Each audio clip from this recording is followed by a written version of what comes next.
man's game tonight now. You know that. It's a man's game tonight. Here we come. It's a man's game now. Put your hands on them and let's play. Put your hands on them and let's play. Let's see if they can play physical football today. The man's game that future NFL Hall of Famer Ray Lewis speaks of, it's a dangerous game that poses many health concerns. The one in particular, the focus of my podcast, concussions. Here's some testimony from Rachel Havens, Georgia Tech quarterback Tim Byerly, and New York Jets defensive tackle TJ Barnes on what concussions mean to them. I was playing a soccer game and I went in for a tackle and hit my head, and from that got a pretty severe concussion and got seizures from it. So ever since then, just really working on sharing my story and letting people know just how serious something that sometimes is just brushed off the back can really be. It is kind of scary. You kind of feel lost right away. I think NFL players come out in the end, it's like, yeah, I've suffered a million concussions, but this is my job, this is my life.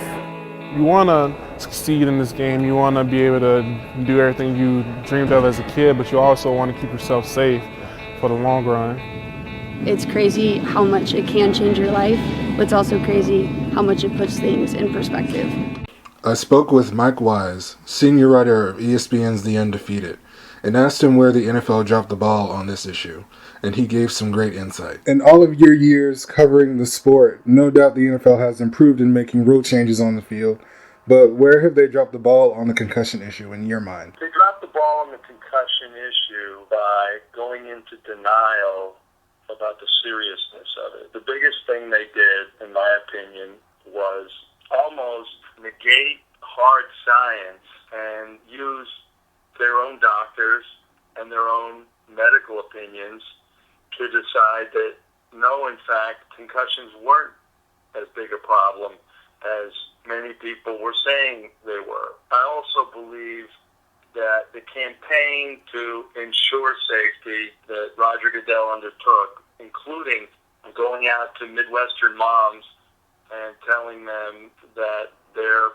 sport, telling Midwestern moms basically that the sport their children play, those kids were more likely to get a concussion riding a bike on the way to practice, which is exactly what he enlisted his wife to tell a bunch of Midwestern mothers, is dangerous, and it doesn't square with the facts at all.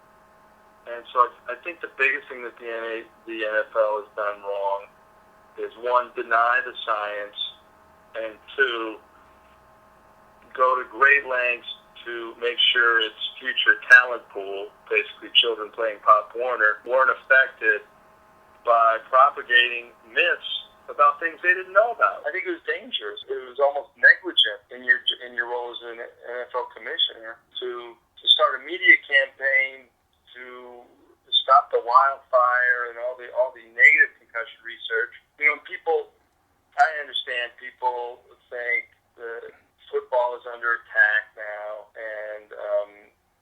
and they can't deal with it. They feel like there's a witch hunt going on. I don't think it's under attack. I think it's under intense scrutiny, and it's under a microscope. And the people that are getting paid to promote the game don't like the results that are being disseminated right now. They're scared of them.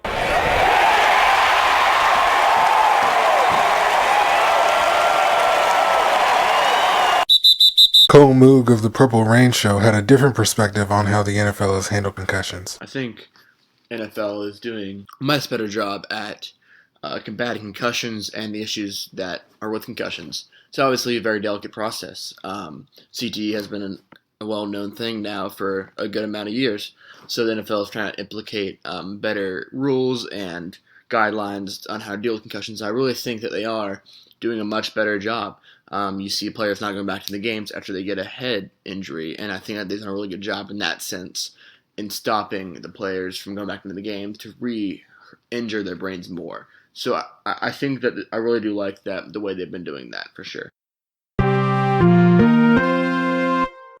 Recently, the NFL has admitted there is a link between football and CTE. This happened during a roundtable discussion on concussions Monday, March 14th, that was convened by the U.S. House of Representatives Committee on Energy and Commerce. Jeff Miller, the NFL's Senior Vice President for Health and Safety, was asked by Representative Jan Schakowsky of Illinois if the link between football and neurodegenerative diseases like CTE has been established, and he indeed said yes. ESPN senior writer Steve Fannereau first broke the story. Boston University's Dr. Ann McKee agreed with Miller and also brought these numbers into the discussion. 90 out of 94 NFL players' brains were examined and they had CTE. 45 out of 55 college players had the disease. 6 out of 26 high school players examined had it as well. These numbers don't speak for the living, but McKee has accumulated these results over 5 years of research. This is a huge step in the right direction for the NFL. The league has finally done